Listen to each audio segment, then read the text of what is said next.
John Hagee, one of America's most popular evangelists, as well as one of Israel's most vocal supporters.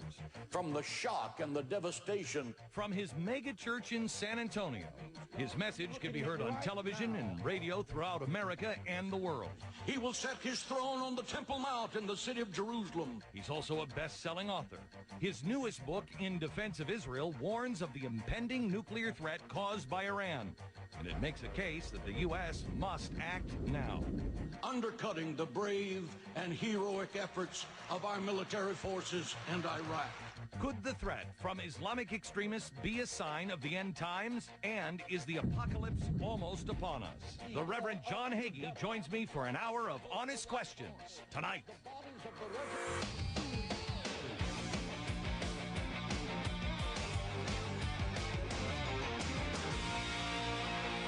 Hello, America, and welcome to the program. We got a guest tonight. Some people say that he speaks his mind and he says the things that nobody is willing to say anymore. Others say he's a crazy man.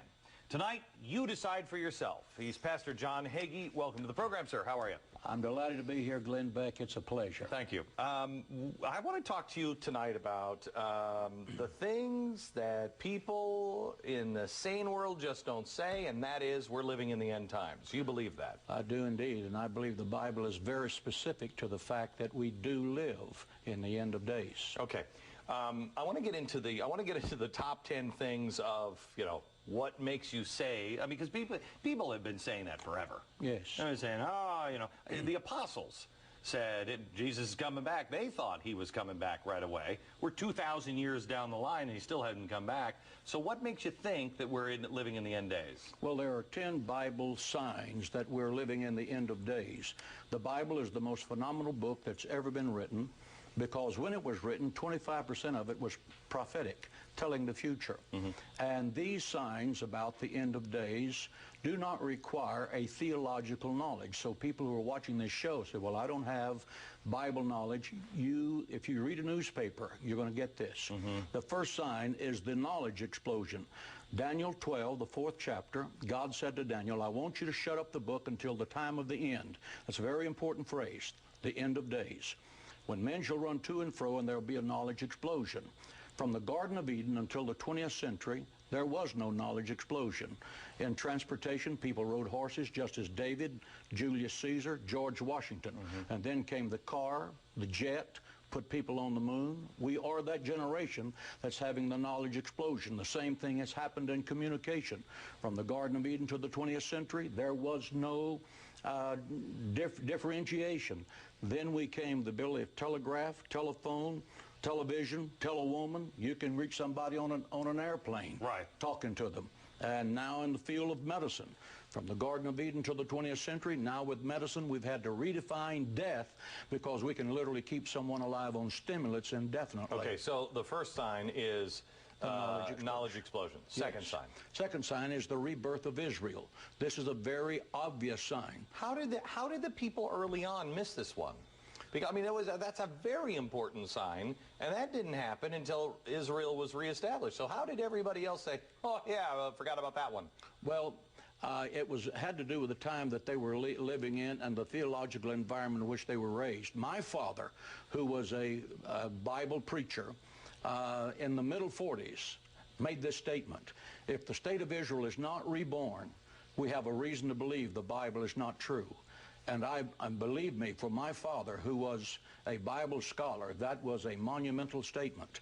And the Bible speaks when the disciples came to Jesus and said, give us the signs of the end of time. When will the end of the world be? And I want to say, when we talk about the end of the world, it's the end of the world as we know it. Right. For someone to say that the world is going to end, that's simply not right. Right. The world is going to exist forever. Right, and it becomes 1,000 years of unbelievable peace and everything else.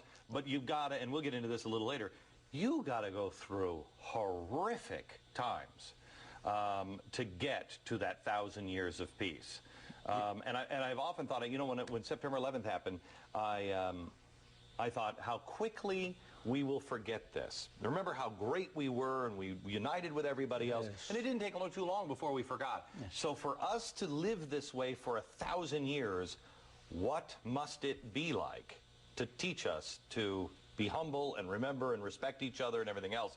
It must be an incredible event. We'll get into that later? Yes, we will. That's called the tribulation period.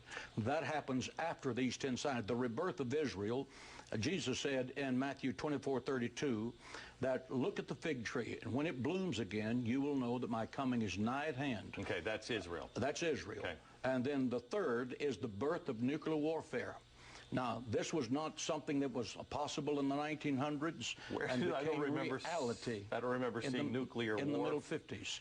Where was nuclear warfare in the Bible? Where do you find that? Zechariah, the 14th chapter and the 12th verse. The Bible says, and this is the plague that God shall pour out on every nation that comes to fight against Jerusalem, that their flesh shall consume away while they stand on their feet.